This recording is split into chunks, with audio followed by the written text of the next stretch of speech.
1045 The Team ESPN Radio, Armen Levack, and we are joined by a very special guest tonight because 7:30 Eastern Time this evening, the ESPN 30 for 30 series returns, and a very important film is going to kick this thing off, and we have the director of that film with us right now. The title is Brave in the Attempt, and we have Fritz Mitchell with us. First off, Fritz, why did you pick the title you picked?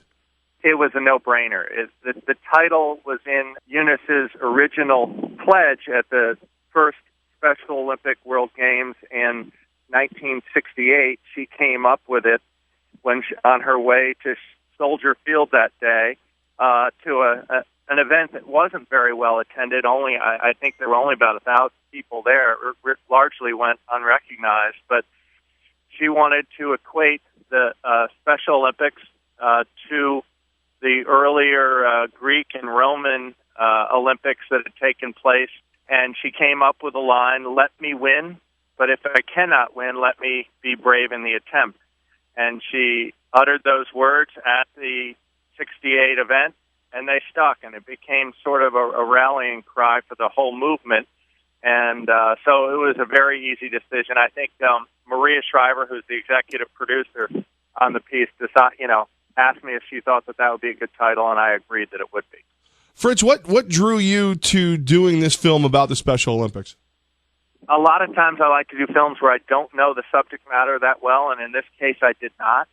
I hadn't seen Special Olympics very often, and so to dive in and do the research and meet the people and understand what it was all about, it's sort of a transformative experience. You don't realize how unique Special Olympics are and what they've accomplished over the years, or rather what Eunice Kennedy Shriver accomplished in watching her movement grow. Tom Kozlowski filling in for Armen Williams today. And Fritz, you touched on the relationship with Maria Shriver. How much involvement did she have in the film?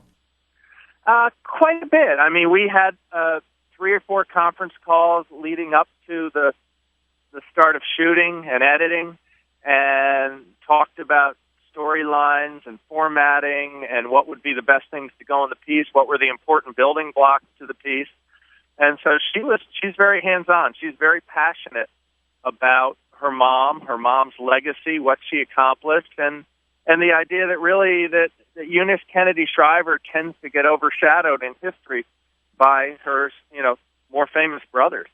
Fritz, you said that you like to do the films about the things you don't know a lot about and immerse yourself in it. We here at the show, this is only our second year. Our first year, we did a whole week with the Special Olympics, and it's intoxicating, isn't it? Just to be around that kind of sportsmanship. Yeah, and I think Jack McCallum said it best. He goes, every time I go watch an event, every single event, I end up in tears afterwards. Watch it, and this is a sort of a hard, cynical, skeptical journalist, who's covered sports for years and years and years, and he's saying that he's in tears at the end of each event.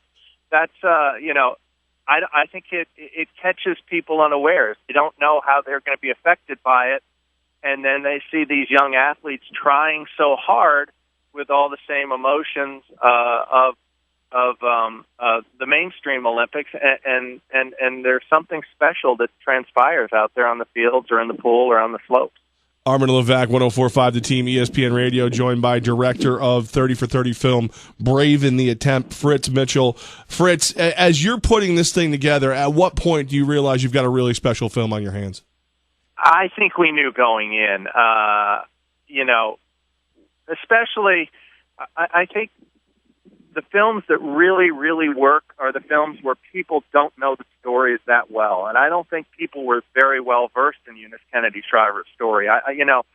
Some of the most successful 30 for 30s, the two Escobars, films like that, people don't know the story. And so there are surprises around every corner when, as the story progresses and evolves. And a lot of the athletes that we see stories on today, the stories are told so often that we tend to know them, and we still delight in them because we know what to expect, and so that's why I think a film like this is so successful. People really they don't know the story very well. Fritz, were there any stories that, because of time, had to get cut out of the film that you really wished people who were watching the film would get a chance to know about? I think all the major themes and all the major plot lines are there.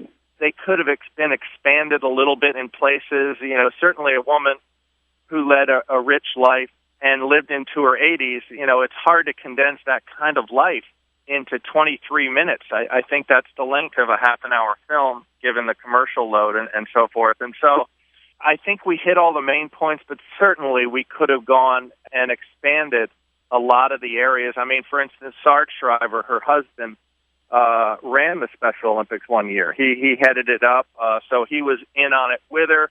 There's very little mention of him in there. We could have gone into other directions about some of the Kennedy brothers and how they influenced Eunice and things like that, but it just seemed a little bit off the beaten trail. Fritz, the 30 for 30, Brave in the Attempt about the Special Olympics, 7:30 this evening as we relaunch the 30 for 30 series. And I got to be honest, I love everything you guys do with these things. What's next? What's on the horizon for Fritz Mitchell in the 30 for 30 world? That's a good question. I don't know. I mean, I've been asked by ESPN to pitch them some more ideas, more thoughts. The last film I did before this, it was an SEC story called It's Time, the story about Brad Gaines and Chucky Mullins, which is a sort of a tragic tale of paralysis in an SEC game back in 1989. I might end up doing another one of those. There's been mention of maybe a Norm Stewart piece, the old coach of the Missouri Tigers, and there's been talk about some other ideas, but nothing's firm at this point. I love it, man. Can't wait for this evening, 7:30 tonight, Brave in the Attempt. Fritz Mitchell, the director of the 30 for 30. We get this thing rolling. My DVR is going to be full, and I got a feeling this one, I'm going to need some tissues. Am I right, Fritz? I'm going to need tissues on this one, aren't I? Yeah. All right, I got 2 texts from a guy who I know here. I live up in the Vermont area. I got 2 texts from a guy in the South Burlington area who I hadn't talked to in a while. He said, I just noticed this film is being directed by you. I watched it last week. I'm watching it again tonight, and you made me cry both times. So, yeah, I would advise tissues. Excellent. Fritz, can't wait for it tonight. Thank you so much for making some time for us. Oh, I really appreciate your having me. Thanks so much.